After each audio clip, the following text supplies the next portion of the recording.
السلام علیکم عزیز طلبہ، دوسری ویڈیو کے ساتھ یعنی ویڈیو کے دوسرے حصے کے ساتھ حاضر ہیں۔ پہلے حصے میں ہم نے آپ کو فرسٹ ایئر اور 9th کے بارے میں بتایا۔ اب ہم آپ کو بتائیں کہ جو متوقع فیصلہ ہے یعنی کہ ایکسپیکٹڈ جو ڈیسیجن آنے والا ہے گورنمنٹ کا، وہ سیکنڈ ایئر اور 10th کے بارے میں کیا ہو سکتا ہے۔ یاد رکھیں یہ ایکسپیکٹڈ ہوتا ہے، یعنی کہ حتمی نہیں ہوتا۔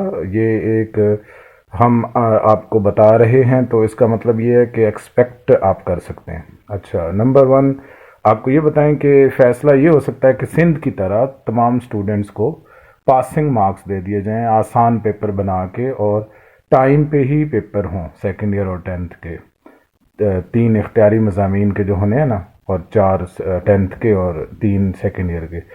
یا پھر یہ بھی ہو سکتا ہے کہ امتحانات جو ہیں وہ ملتوی کر دیے جائیں۔ ملتوی اگر کیے گئے تو وہ صرف 15 دن کے لیے ملتوی کیے جائیں گے، یعنی سیکنڈ ایئر اور 10th کے امتحانات پھر عید کے بعد ہوں گے فوری۔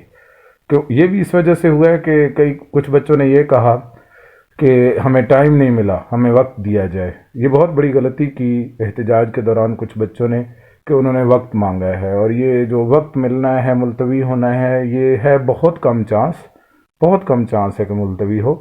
تو یہی فیصلہ ہونے لگا ہے سیکنڈ ایئر اور 10th کے بارے میں۔ کینسل کا فیصلہ بہت مشکل ہے، بہت ہی مشکل ہے۔